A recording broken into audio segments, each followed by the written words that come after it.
નમસ્કાર દર્શક મિત્રો, હું છું રૂપલ વણેચિયા. સંપૂર્ણ ન્યૂઝમાં આપનું સ્વાગત છે.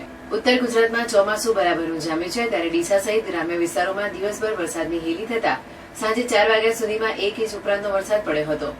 સાર્વત્રિક વરસાદથી ખેડૂતોમાં પણ આનંદની લાગણી વ્યાપી જવા પામી હતી. ડીસામાં ભારે વરસાદના કારણે ગવાડી વિસ્તારમાં તોતિંગ વૃક્ષ ધરાશાયી થતા નીચે ઉભેલી કારને નુકસાન થવા પામ્યું હતું. જ્યારે વૃક્ષ ચાલુ વીજ લાઇન પર પડતા વીજ લાઇન તૂટી જતા સમગ્ર વિસ્તારમાં અંધારપટ છવાયો હતો.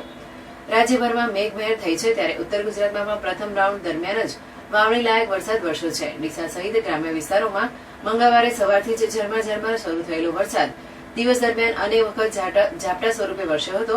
દિવસભર વરસાદની હેલી રહેતા સાંજે 4 વાગ્યા સુધીમાં ડીસા હવામાન કચેરી ખાતે 1 ઇંચ ઉપરાંત વરસાદ નોંધાયો હતો. દિવસભર વરસાદ ચાલુ રહેતા અનેક જગ્યાએ નીચાણવાળા વિસ્તારોમાં પાણી ભરાવાની ફરિયાદોનું પુનરાવર્તન થયું હતું. શહેરના ગવાડી વિસ્તારોમાં વર્ષો જૂનું તોતિંગ વૃક્ષ ધરાશાયી થતા નીચે ઉભેલી એક કારનો ભૂક્કો બોલી જવા પામ્યો હતો.